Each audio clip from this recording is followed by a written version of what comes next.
So I finally decided to bite the bullet and test this product. And I've always kind of wanted to know 4 main things. Does it work? Does it work well? What consoles and games does it come with? And can you add games to it? So I tested out this little device and I have the answers. So does it work? Yes, it does. Not a big surprise there. I'm sure if it didn't even turn on, this wouldn't have lasted long in the market. You simply press the power button and you'll find a menu where you can access all the emulators and the games that go with it. But does it work well? To this question, I also say yes. It works well. Extremely well, and better than I could have ever hoped for. I played various games on different emulators.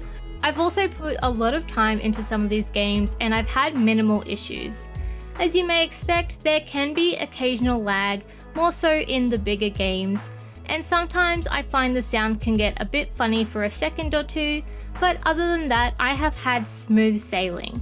If I knew it would work this well, I would have purchased this product a long time ago.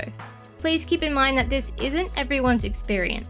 I know that some people purchase this product and it won't turn on at all, or the buttons don't work properly, and because of this, I highly suggest that if you do buy this product, get it from somewhere that does easy returns. For me, that was Amazon.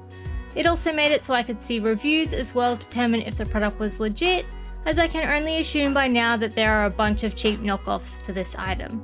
Another issue people seem to have with this device is that it will randomly stop working one day.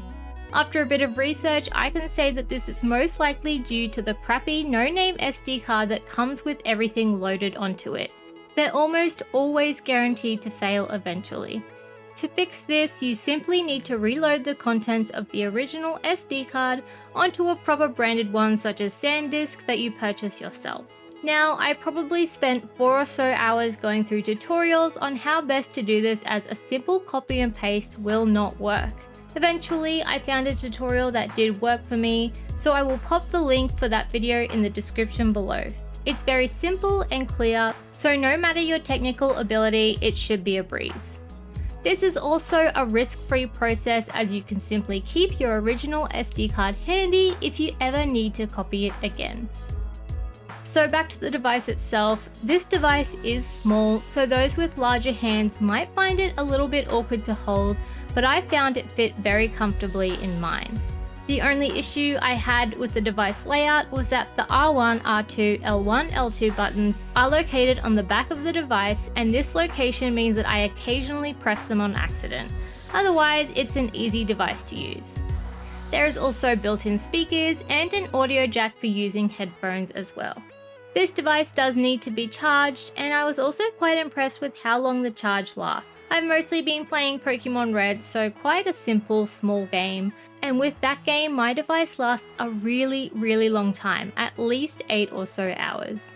So exactly what consoles and games does it come with? This device comes with an insane amount of games. As for consoles or emulators, whatever you want to call them, it has PSP, PS1, Mame, Nintendo DS, Game Boy, Game Boy Advance, NES, SNES, and more. I'll pop all of them in the description below. As for the games, the list is far too long for me to name them all, but if you're curious, just pop a comment below and I can let you know.